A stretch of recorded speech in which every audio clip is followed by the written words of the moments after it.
Olá, graça e a paz da parte do nosso Senhor e Salvador Jesus Cristo. Ontem eu tive a oportunidade de levar uma palavra no ministério, abençoar vidas, na igreja do meu irmão amado, pastor Ricardo. E Deus colocou no meu coração para falar a respeito de que Deus conhece tudo o que nós desconhecemos e sabe muito bem o que está fazendo. E o nosso papel é crer e obedecê-lo, obedecer a sua voz. E lá em Lucas 6, versículo 12 ao 16, quando Jesus ele escolhe os 12 apóstolos, que ele chama pelos seus nomes, depois dele fazer a escolha, ele passa a noite orando, num momento de escuridão, num momento de decisão, e ao amanhecer, quando vem a luz, ele chama a cada um deles, os 12 escolhidos. Aí, quando nós estamos vivendo momentos escuros, momentos de decisões em nossas vidas, vem a luz de Deus e ilumina a decisão em que nós devemos tomar. E Jesus ele toma a sua decisão nas escolhas baseado nos planejamentos de Deus. E isso nós vemos e confirmamos através da sua palavra, porque a sua palavra ela é a verdade.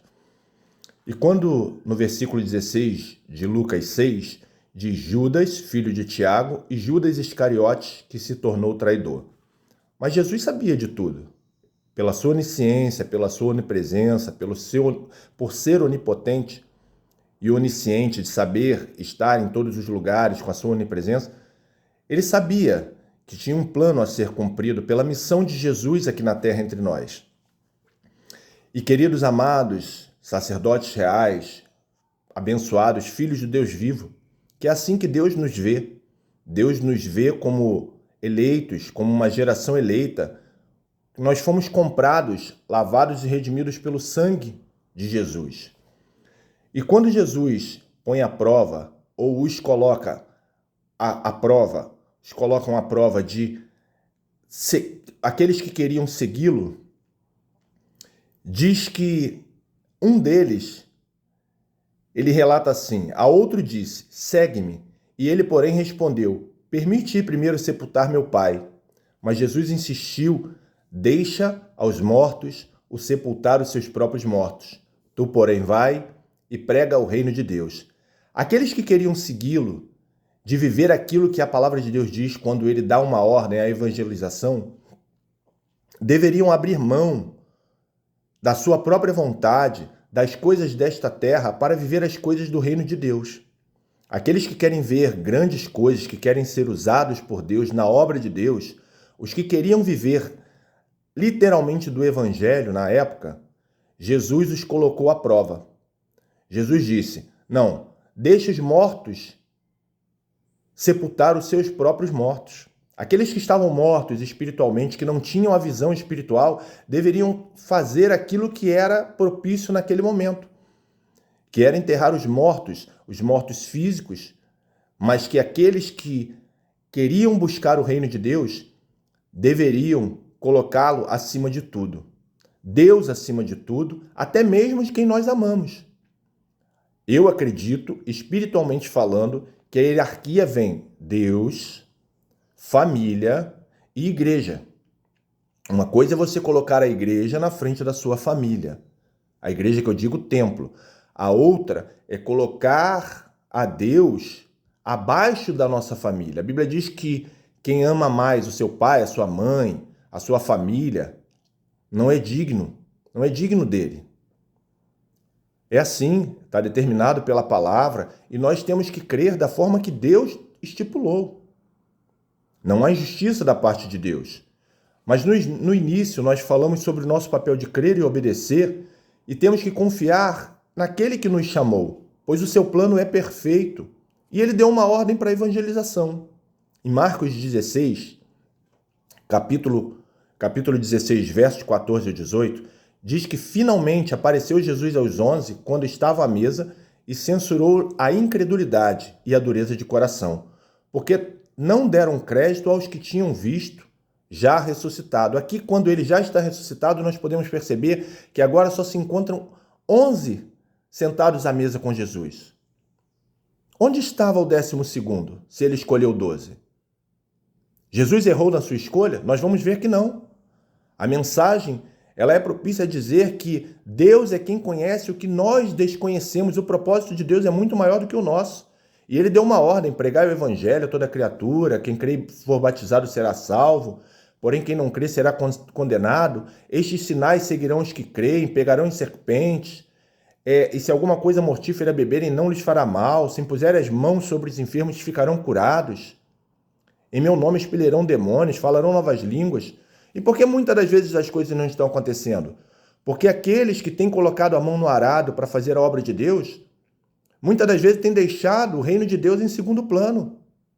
Têm seguido o caminho que Judas escolheu, que Judas seguiu. Na verdade, Judas nem digo que ele escolheu, porque era algo que foi planejado e a palavra de Deus ela prova isso, não sou eu que estou dizendo. E nós vamos ver nessa mensagem. Mas, queridos, aqui ele aparece aos 11, e aí eu deixo uma pergunta: o que aconteceu com o 12º? Onde ele estava? Andando com quem? Fazendo o quê?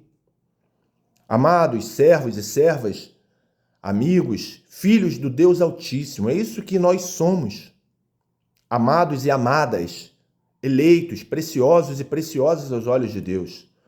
O nosso Deus, ele vive e reina eternamente. O nosso Senhor e Salvador Jesus Cristo, ele conhece e sabe tudo, ele sabe de tudo e de todos. Ele vê o que nós não podemos ver, ele sabe o que nós não sabemos, ele ouve o que nós não ouvimos, o que é falado nas escuras. Ele compreende o que nós não compreendemos e ele nunca erra em suas decisões e nas suas escolhas. Ele não errou quando nos escolheu. Ele não errou quando decidiu por nós. Ele não errou quando foi naquela cruz e decidiu para nos salvar. A escolha de Judas Iscariotes, ela foi uma decisão planejada e acertada por parte de Deus na pessoa do nosso Senhor e Salvador Jesus Cristo. Fazia parte de um plano perfeito, a salvação de uma história escrita por Deus, inclusive anunciada em profecia em Zacarias 11:12. Diz: eu lhes disse, se vos parece bem, dai-me o meu salário, e se não, deixa-o. Pesaram, pois, por meu salário 30 moedas de prata. 30 moedas de prata, foi o preço de sangue do pecado, daqueles que o traíram. Nós, humanos, nós desconhecemos, achamos que conhecemos alguma coisa, mas na verdade, Deus é que sabe de tudo e revela o que está em oculto. Daniel 2:22, ele revela o profundo e o escondido, conhece o que está em trevas e com ele mora a luz. Se com ele mora a luz e ele conhece o que está em trevas, ele é o único que pode nos transportar do reino das trevas para o reino do Filho do seu amor, do império das trevas para o reino do Filho do seu amor. Nele mora a luz. Lucas 8:17 diz: nada em oculto que não venha se manifestar, nem escondido que não venha ser conhecido e revelado. Jesus nos alerta em Lucas 12:1, parte B: acautelai-vos do fermento dos fariseus. Por quê? Porque é hipocrisia. Há muita hipocrisia, isso é um fermento dos fariseus. Mais à frente ele diz que não importa desse fermento dos fariseus, porque no versículo 2 de Lucas 12, ele diz: nada há encoberto que não venha a ser revelado e oculto que não venha a ser conhecido. Versículo 3, porque tudo o que disseste às escuras será ouvido em plena luz. Tudo que é dito às escuras é ouvido em plena luz. E quem é a luz? Nele mora a luz. É através de Deus que vem a revelação, que vem aquilo que está em oculto. Diz: o que disseste aos ouvidos no interior da casa será proclamado dos eirados. Nos lugares altos, nos terraços, sem cobertura, será anunciado por Deus. O evangelho precisa ser anunciado, pregado, porque a nós, como diz em 1 Coríntios 2:9, 1 Coríntios 2:9, versículo 12, ou 9 a 12, 1 Coríntios 2, versículo 9 ao 12, mas como está escrito: nem olhos viram, nem ouvidos ouviram, nem jamais penetrou em coração humano o que Deus tem preparado para aqueles que o amam. Deus tem preparado a luz para nós que o amamos. Mas diz que, versículo 10, mas Deus nolo revelou pelo Espírito, porque o Espírito a todas as coisas prescruta, até mesmo as profundezas de Deus. O Espírito vai nas profundezas de Deus trazendo revelação a nós. Porque qual dos homens sabe, versículo 11, as coisas do homem, senão o seu próprio espírito que nele está? Nós não sabemos de nada, nós achamos que sabemos, mas se não for através do espírito que está em nós, nós estaríamos nas trevas até hoje. Assim também as coisas de Deus ninguém conhece senão o Espírito de Deus. Ora, se nós não temos recebido o Espírito do mundo, nós não temos recebido o Espírito do mundo, mas e sim o Espírito que vem de Deus, para que conheçamos o que por Deus nos foi dado gratuitamente.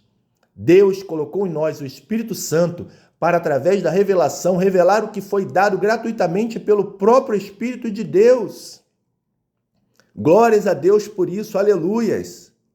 Jesus, amados, ele sabia quem era o traidor antes mesmo dele o trair. Inclusive, ele o escolheu como parte do propósito. Hoje nós deixamos de nos reunir como corpo de Cristo, com receio de que algo possa nos acontecer por feridas feitas por alguém que um dia nós confiamos e deixamos até mesmo de viver. Deixamos de viver uma vida plena, absoluta, com medo do que as pessoas possam fazer, de traições, daquilo que um dia já nos fizeram. O que nos fizeram já foi feito, é passado. Eis que tudo se fez novo. Deus faz coisas novas. Nós precisamos confiar, tudo faz parte de um plano perfeito de Deus. Simples como uma pomba, prudente como uma serpente, sim. Mas não é por isso que nós vamos deixar de viver em prol do reino de Deus, do Evangelho, viver uma vida legal aqui nessa terra, viver, ir aos shoppings, curtir a família, viver aquilo que nós gostamos de fazer, desde que seja para a glória de Deus. Todas as coisas nos são lícitas, nem todas convêm. Se eu sei que aquilo vai me fazer tropeçar, arranca o olho. Não é assim. Nós vamos fazer o quê? Se eu sei que aquilo me faz tropeçar, eu não vou fazer, eu não vou dar margem de ultrapassar o limite que eu sei que é o meu limite. Eu creio que todos estão entendendo a mensagem, mas nós não podemos deixar de viver porque um dia nos fizeram ou deixaram de fazer, porque nós nos decepcionamos. Nós precisamos viver o Evangelho de Deus. Nós não podemos ficar paralisados, prostrados, procrastinando aquilo que Deus colocou para que nós pudéssemos fazer obras preparadas de antemão para que nós andássemos nela. Até porque, na questão do joio e do trigo, diz que eles são muito parecidos e não devem ser arrancados quando novos. Nós temos que deixar crescer, o ceifeiro vem, ele ajunta os feixes, queima o joio no fogo, separa o trigo no seu celeiro e apresenta ao seu Senhor, o Senhor da seara. A obra, ela é de Deus. Nós precisamos crer, precisamos obedecer à sua ordem, precisamos descansar e fazer a vontade do Pai. O Senhor está cuidando de tudo. Não é porque nos decepcionamos que agora vamos viver amuados, acuados, presos, paralisados. Avance, coragem, siga em frente, vamos pregar o reino de Deus e a sua justiça, preparar o caminho para a volta do Senhor. O salmista um dia teve também decepção e ele disse lá em Salmo 41:9, até o meu amigo íntimo, em que eu confiava, que comia do meu pão, levantou contra mim o calcanhar. Ele diz que era o seu amigo íntimo. E era amigo, sim, porque não é o que fazem conosco, é o que nós retribuímos. A Bíblia diz que quando o teu inimigo tiver fome, dá-lhe de comer, tiver sede, dá-lhe de beber, porque fazendo isto, amontoará sobre ele brasas vivas, fogo. O Espírito consome, o Espírito cobra, o Espírito mostra. Amados, a Deus pertence a vingança. Nós não temos que sair por aí agora querendo atribuir vingança a ninguém, porque um dia também nós erramos. Lembra de Davi? O Salmo de Davi fala isso. Mas Davi também traiu um amigo. Ele não deixou de ser homem segundo o coração de Deus. E quantas das vezes nós também já traímos alguém? Traímos a nossa consciência, traímos a vontade de Deus, quando fazemos a nossa vontade. Mas é o que a palavra diz, o próprio Cristo chama depois, nós vamos ver, chama Judas de amigo. Porque não é o que eles são ou o que eles fazem, é quem nós somos, o que nós fazemos com aquilo que é feito contra nós. Quando depender de vós, tende paz com todos os homens. E diz que quando o traidor ele é indicado, chegada a tarde, pôs-se em Mateus 26, versículo 20 ao 25, Chegada a tarde, pôs-se ele à mesa com os 12 discípulos. Lembra? Lá no início, ele escolhe, estavam os 12. E quando comiam, declarou Jesus: em verdade vos digo que um dentre vós me trairá. Jesus sabia de tudo. Ele escolheu sabendo, disse que um trairia. Depois ele mostra o traidor. Jesus sabe de tudo. E eles, muitíssimo contristados, começaram um por um a perguntar-lhe: porventura sou eu, Senhor? Ou seja, o homem não sabe nada de si se não for revelado pelo Espírito. E ele respondeu: o que mete comigo a mão no prato, esse me trairá. O Filho do Homem vai, como está escrito a seu respeito. Mas ai daquele por intermédio de quem o Filho do Homem está sendo traído, melhor lhe não for haver nascido. Porque a Bíblia diz que o suicida não entra no reino de Deus, não entra no reino dos céus.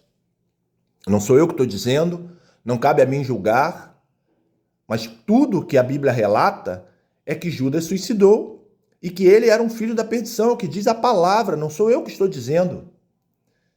Que era melhor não ter nascido, porque se ele não nasce, ele não passa por isso. Não estaria preparado para ele algo que ninguém quer. Na verdade, ninguém quer. Imagina, depois desta vida, nós temos a vida eterna, ou viver uma vida de maldição, uma vida num lago de enxofre, viver a vida eternamente com ranger e choros, ranger de dentes, ninguém quer. Por isso Deus diz: não foste vós que escolhestes a mim, pelo contrário, eu vos escolhi a vós outros. A escolha veio de Deus. Então Judas, o que traía, perguntou: acaso sou eu, mestre? Respondeu-lhe Jesus: tu disseste. Tu disseste. O Espírito aqui começa a revelar, no caso aqui, a presença de Deus através de Jesus, o Verbo que se tornou vida em carne. Ele começa aqui a falar: tu disseste. E quando Jesus está no Getsêmani, em Mateus 26, 46, levantai-vos, vamos, eis que o traidor se aproxima. Jesus foi dando passo a passo, foi revelando passo a passo, desde a escolha até o último dia. Jesus foi mostrando que cabia a ele cumprir por nós. E quando ele é preso, já no versículo 47, falava ele ainda: eis que chegou Judas, um dos 12. Olha onde estava um dos 12 antes. Lá, Jesus já havia ressuscitado, Judas já havia dado cabo da sua vida, mas aí, neste momento, aqui nós estamos indo da história lá do final ao começo, nós estamos desvendando os mistérios de Deus através da palavra. E com ele grande, diz que se aproximava e com ele grande turba com espadas e porretes, vinda da parte dos principais sacerdotes e dos anciãos do povo. Ora, o traidor lhes tinha dado este sinal: aquele a quem eu beijar é esse, prendei-o. E logo, aproximando-se de Jesus, lhe disse: salve, mestre, e o beijou. Jesus, porém, lhe disse: amigo, para que vieste? Nisto, aproximando-se dele, deitaram as mãos em Jesus e o prenderam. Amigo, não é o que eles fazem. Jesus, não há pecado em Jesus, não há ódio em Jesus, não há rancor em Jesus, ou seja, não há pecado no santo dos santos, no justo. Jesus não podia contrariar e contra a sua palavra. Ele diz: amigo, não é o que ele fez, mas é o que eu sou. Aleluia! Então Judas, em Mateus 27, 3 ao 6, quando vai ao suicídio de Judas, então Judas, o que traiu, vendo que Jesus fora condenado, tocado de remorso, devolveu as 30 moedas de prata aos principais sacerdotes e anciãos, dizendo: pequei traindo sangue inocente. Eles, porém, responderam: que nos importa? Isso é contigo. Aqui nós sabemos que é um plano perfeito de Deus. Mas não tem aquele ditado que com porcos anda, farelo come? Olha o perigo. Agora, quando Judas precisava de uma ajuda, os amigos, o que nos importa? Isso é contigo. Quantas vezes ouvimos as pessoas nos dizerem: isso é problema teu, se vira. Se vira, o problema é teu. Você se meteu nisso, agora se vira. Mas nós temos a oportunidade hoje de fazer diferente, de fazer o que a palavra de Deus nos diz, pregar o evangelho a toda criatura. Então Judas, atirando para o santuário as moedas de prata, retirou-se e foi enforcar-se. E os principais sacerdotes, tomando as moedas, disseram: não é lícito deitá-las no cofre das ofertas, porque é o preço de sangue. Para ele, o preço de sangue foi o preço da traição de 30 moedas.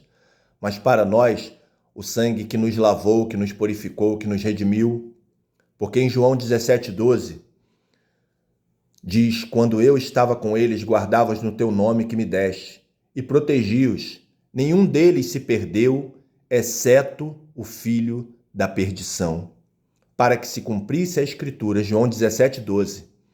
Diz que nenhum se perdeu, exceto o filho da perdição. Se perdeu o filho da perdição, há também filhos da salvação. É a palavra que está dizendo, não sou eu. Isso não é questão de conjecturar. É interpretação e revelação da palavra. Para que se cumprisse a Escritura. Era um plano de Deus perfeito. Romanos 8,28 diz que sabemos que todas as coisas cooperam para o bem daqueles que amam a Deus, daqueles que são chamados ou daqueles que foram chamados segundo o seu propósito. Não há erro nas escolhas de Deus. Nós precisamos urgentemente voltar a confiar em Deus de todo o nosso coração. Não nos apoiarmos em nós mesmos, no nosso conhecimento, no nosso intelecto, na nossa formação. Provérbios 3, 5 e 6 diz: confia no Senhor de todo o teu coração, não te estribes no teu próprio entendimento. Reconhece-o em todos os teus caminhos e ele endireitará as tuas veredas. É reconhecer que a nossa suficiência vem de Deus. Amados e amadas em Cristo Jesus, assim como Jesus fez a escolha pelos 12, e um deles era Judas, com um propósito, sabemos que muitas coisas estão acontecendo nos dias de hoje que fazem parte de um plano perfeito para a volta do nosso Senhor e Salvador Jesus Cristo. Em Mateus 24, nós sabemos que a palavra diz, e ela nos alerta, que muitos, dizendo ser o Cristo, enganarão a muitos. Nós devemos estar sóbrios e vigilantes. Guerras, rumores de guerras, nação contra nação, reino contra reino, fome, terremotos em vários lugares. Sereis atribulados e vos matarão. Quantos morreram por causa do Evangelho? E quantos serão mortos? Sereis odiados de todas as nações por causa do meu nome. Se alguém é odiado por causa do nome de Jesus, é alguém que não serve a Jesus. É alguém que serve ao maligno. E aqui nós vemos que Judas, exceto o filho da perdição que se perdeu, nós temos que acreditar que existem duas sementes. A Bíblia relata isso desde lá de trás, desde o início. Não deveria ser assim, mas é. Não há injustiça da parte de Deus. A Bíblia diz: quem é tu, ó homem, para discutires com Deus? Deus, o oleiro, tem direito sobre a massa, sobre o vaso. Aleluia! Diz que sereis odiados de todas as nações por causa do meu nome. Muitos hão de se escandalizar, trair e odiar uns aos outros. Muitos falsos profetas e enganarão a muitos. E diz que por se multiplicar a iniquidade, o amor se esfriará de quase todos. Aquele, porém, que perseverar até o fim, esse será salvo. E será pregado o evangelho do reino por todo o mundo, para testemunho a todas as nações. Então virá o fim. Olha que interessante. Diz que ninguém sabe o dia nem a hora da volta de Jesus. Mas há um sinal em Mateus 24 que diz que, ao ser pregado o evangelho do reino por todo o mundo, para testemunho às nações, então virá o fim. Se nós estamos sendo alertados a pregar um evangelho do reino, modificar o que está sendo tratado hoje nas igrejas, nós podemos já estar preparando a volta do Senhor. O evangelho do reino é o evangelho que vai como maior sinal, porque então virá o fim. Mas o que aconteceu com a igreja? Diz que por se multiplicar a iniquidade, o amor se esfriará de quase todos. Ah, não vai se esfriar de todos, quase todos. E se você ainda tem o amor aceso, a chama do primeiro amor, e quem é amor? Deus é amor.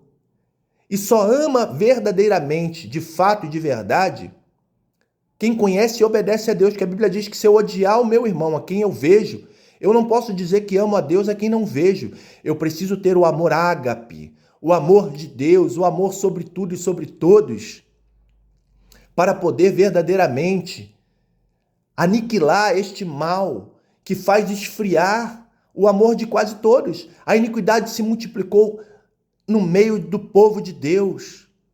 A iniquidade se multiplicou no meio daqueles que amam verdadeiramente, aonde há o amor, aonde há a presença de Deus, e se multiplicou ali.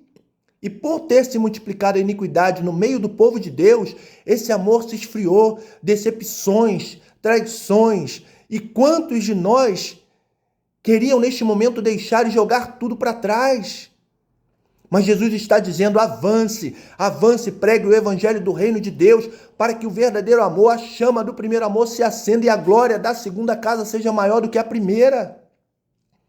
Se nós sabemos disso como corpo de Cristo, nós precisamos anunciar a salvação, o evangelho do reino de Deus, dizer que Jesus é o caminho, que Jesus é a verdade, que Jesus é a vida, que Jesus cura, que Jesus salva, que Jesus liberta, que Jesus restaura, que Jesus é a salvação. Não há outro caminho senão em Jesus e senão através de Jesus. Queridos, essa igreja que foi manchada pelos homens por 30 moedas de prata, essa que eles dizem que foi um preço de sangue, sangue pela traição da moeda, não é a mesma que o Senhor comprou e purificou naquela cruz com seu sangue. A igreja de Jesus é uma igreja sem manchas, sem rugas, sem defeitos. É a igreja cujo Deus diz que as portas do inferno não prevalecerão contra ela. A igreja de Cristo que somos nós, não prevalecerão as portas do inferno contra a nossa vida, contra nós não valem encantamentos, amados. Maravilhosa sabedoria dos desígnios divinos. Romanos 11, 33 e 36. Romanos 11, 33 ao 36. Ó profundidade da riqueza, tanto da sabedoria como do conhecimento de Deus. Quão insondáveis são os seus juízos e quão inescrutáveis os seus caminhos. Quem, pois, conheceu a mente do Senhor? Ou quem foi o seu conselheiro? Ou quem primeiro deu a ele para que lhe venha a ser restituído? Porque dele e por meio dele, para ele são todas as coisas, a ele a glória eternamente. Amém. Que essa mensagem edifique a tua vida, o teu coração. Creia que tudo faz parte de um plano perfeito de Deus. Deus tem um propósito em tudo e com todos e em todos e através de todos. Deus, ele conhece tudo o que nós desconhecemos.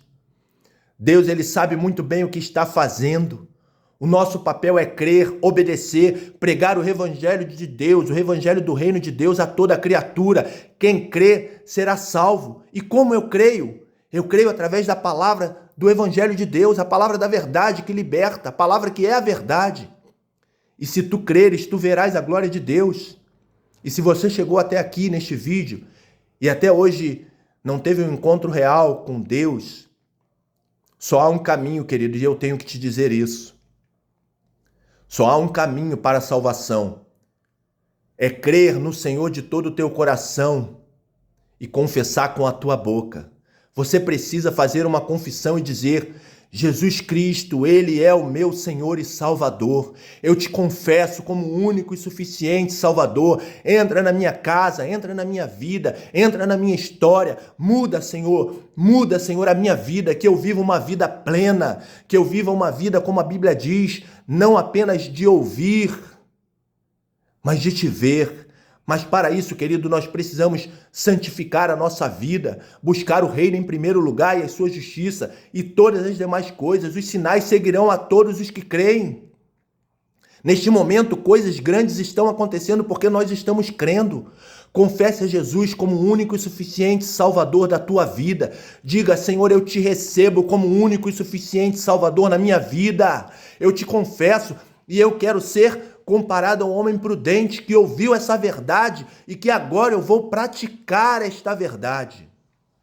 Amados, que o Senhor esteja operando na tua vida, que Ele esteja indo de encontro a cada uma das nossas necessidades, que a sua graça, a sua paz, a sua misericórdia e o seu amor seja comigo, conosco e com todos aqueles que ainda ouvirão essa mensagem. Que a graça, a paz, a misericórdia e o amor do nosso Senhor e Salvador Jesus Cristo seja hoje e constantemente em nossas vidas. Amém e amém.